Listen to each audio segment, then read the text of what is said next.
हातकणंगले तालुक्यातील भादोले इथं भादोले जिल्हा परिषद मतदारसंघाच्या उमेदवार सोनाली राहुल सावंत, भादोले पंचायत समितीचे उमेदवार कपिल धोंडीराम पाटील आणि टोप पंचायत समितीचे उमेदवार उत्तम शहाजी पाटील यांच्या प्रचारार्थ सभा आयोजित करण्यात आली होती।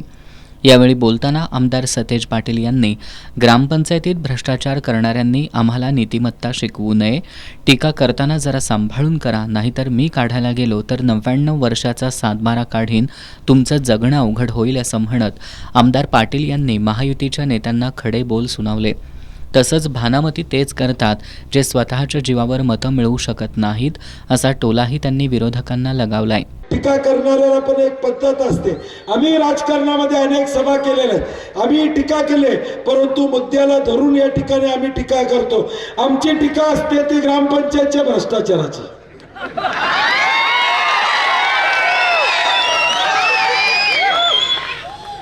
जे लोक ग्रामपंचायत सुद्धा खायला मागे पुढे बघत नाहीत ते आता आम्हाला नीतिमत्ता शिकवायला निघाले। बंटी पाटलाला नीतिमत्ता शिकवायला लागले, बंटी पाटलाच्या उमेदवाराचं काढायला लागले। मी जर काढायला गेलो तर 7-12 पाक 99 वर्षाचा काढीन, पाक 99 वर्षाचा काढीन, जगणं अवघड होईल। ग्रामपंचायत मध्ये ज्या गोष्टी घडल्या त्या सगळा इतिहास माझ्या समोर या ठिकाणी आहे, त्यामुळे माझ्या नादाला लागू नका, माझ्या उमेदवारांच्या नादाला या ठिकाणी लागू नका। लढाई करा, पुढे लढाई करा, पुन्हा लढाई करताना पाटील पुढे एवढे लक्षात ठेवा, भानामती करून नारळ ठेवून लिंबू ठेवून माझ्या घराबाहेर परवा लिंबू ठेवलं, ते महानगरपालिकेला मी लिंबू कापून सरबत पिलो आणि बाहेर पडलो। काही होत नाही, या सगळ्या अंधश्रद्धा आहेत, या सगळ्या गोष्टी थोतांड आहेत।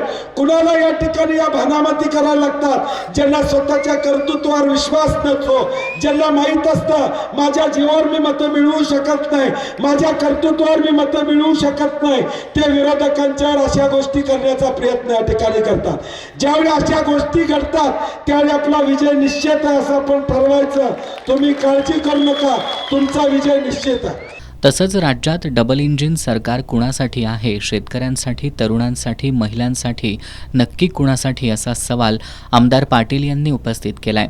4 वर्षांची मुलगी जर सुरक्षित नसेल तर कायदा आणि सुव्यवस्था कुठं आहे असा सवाल उपस्थित करत आमदार सतेज पाटील यांनी जिल्हा परिषदेत काँग्रेसचीच सत्ता येईल असा दावा केला। डबल इंजिन सरकार म्हणतात, कुणासाठी चाललंय डबल इंजिन सरकार? आमच्या शेतकऱ्यासाठी चाललंय का? आमच्या तरुणांचा रोजगार देण्यासाठी चाललंय का? आमच्या महिलांसाठी या ठिकाणी चाललंय का? बदलापूर मध्ये परवा 4 वर्षाच्या एका मुलीवर अत्याचार झाला, आई वडिलांनी आता मुलींना बाहेर सोडायचं का नाही अशी अवस्था या महाराष्ट्रामध्ये झालेली आहे। कुठं आहे तुमची कायदा आणि सुव्यवस्था? कुठं आहे देवेंद्र फडणवीसांचा कायदा आहे? कुठं आहे देवेंद्र फडणवीसांचे पोलीस? आज आमच्या आई बहिणी या ठिकाणी सुरक्षित नसतील या राज्यामध्ये तर तुमच्या डबल इंजिनचा आम्हाला काय फायदा? गेले 15 दिवस या कोल्हापूरमध्ये काँग्रेसला ताकद देणं, काँग्रेसचे सदस्य निवडून आणणं आणि महाविकास आघाडी, शेतकरी संघटना, शिवसेना आणि काँग्रेसची सत्ता आणणं हे एकच टार्गेट बंटी पाटलाचं। आणि हे टार्गेट पूर्ण करण्यासाठी मला सोनालीताई, कपिल पाटील आणि उत्तम हे दोन्ही उमेदवार निवडून द्या। या जिल्हा परिषदवर काँग्रेसचा झेंडा फडकवल्याशिवाय बंटी पाटील का बसणार नाही। काँग्रेसचे ज्येष्ठ नेते माजी खासदार जयवंतराव आवळे यांनी भादोलेकरांनी जर मनात आणलं तर ते काहीही करू शकतात, या निवडणुकीत कर्तबगार लोकांना निवडून द्या आणि इथं दगड किंवा हुकुमशाही चालत नाही हे दाखवून द्या असं म्हणत त्यांनी विरोधकांना टोला लगावलाय। भादोलेकरांनी जर मनात आणलं तर या ठिकाणी ते काही करू शकतात हे मला या ठिकाणी माहीत आहे। आज या ठिकाणी जे उमेदवार उभे केलेले आहेत, विरोधी पक्षाचे सुद्धा उमेदवार या ठिकाणी राहिलेले आहेत। तुम्हाला माहीत आहे, त्यांना वाटतंय या भागामध्ये आपण दगड जर उभा केला तर निवडून येते असं त्यांना एक घमेंड आहे। परंतु वडगावकरांनी तुम्हाला माहीत आहे परवा दाखवून दिला, त्या ठिकाणी दगड उभा करून चालत नाही, हे कर्तबगार माणसं उभी केली पाहिजे तर ते निवडून येतील। भादोलेकरांच्या जीवावर उभा केलेला आहे, त्यांना माहीत आहे कपिलला असेल, उत्तमला असेल किंवा सोनाली ताईला असेल, भादोलेकरांनी एकदा मनात आणलं तर ते दाखवून देतात। इथं दगड चालत नाही, इथं कोणाची हुकुमशाही चालत नाही, इथं आमचा कार्यकर्ता आणि उमेदवार चांगला असेल तर आम्ही प्रचंड मताने विजय करणार, ही भूमिका भादोलेकरांची असते। महिलांनी उत्पादित केलेल्या वस्तूंना मार्केट उपलब्ध करून देण्यासह महिलांच्या आरोग्याबाबतच्या समस्या सोडवणं, जिल्हा परिषदेच्या शाळा सक्षम करण्यासह भादोले मतदारसंघातील समस्या सोडवण्यासाठी आपण कटिबद्ध राहू अशी ग्वाही भादोले जिल्हा परिषद मतदारसंघाच्या उमेदवार सोनाली राहुल सावंत यांनी दिली.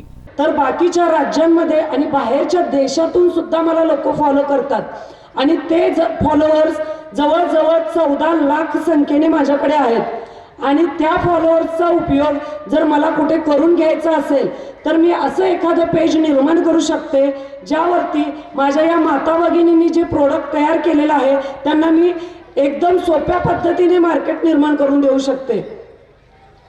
त्याचबरोबरीनं जे काही महिलांच्या आरोग्याचे प्रश्न आहेत, ज्या महिला घरात सुद्धा उघडपणे सांगू शकत नाहीत, असे त्यांचे प्रश्न सोडवण्यासाठी त्यांना मला मदत करायची आहे.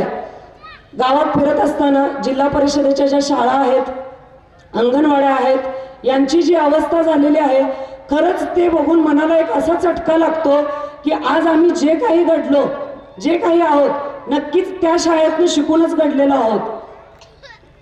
आणि आज त्या शाळांची अवस्था अशी आहे की तिथं गेल्यानंतर असं वाटतं की कुठेतरी आमचं बालपण सुद्धा हरवून गेलंय.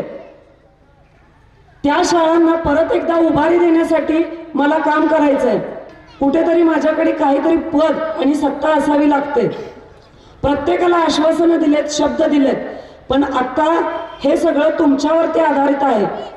पुढे काय करायचं आणि काय नाही हे सगळं तुम्ही ठरवायचं आहे. यावेळी माजी आमदार राजूबाबा आवळे, धोंडीराम पाटील, मनोज माने, माजी सरपंच आनंदा कोळी, राजवर्धन पाटील, गब्बर पाटील, रूपाताई वायदंडे, प्रमोद कुंभार, अमोल कुंभार, गजेंद्र सुतार, अमर पाटील, सुवर्णताई धनवडे, पांडुरंग पाटील, धमाजी पाटील, सुधीर मगदुम, वैभव भोसले, सागर चोपडे, अनिल जामदार यांच्यासह भादोले मतदारसंघातील असंख्य कार्यकर्ते आणि ग्रामस्थ मोठ्या संख्येनं उपस्थित होते.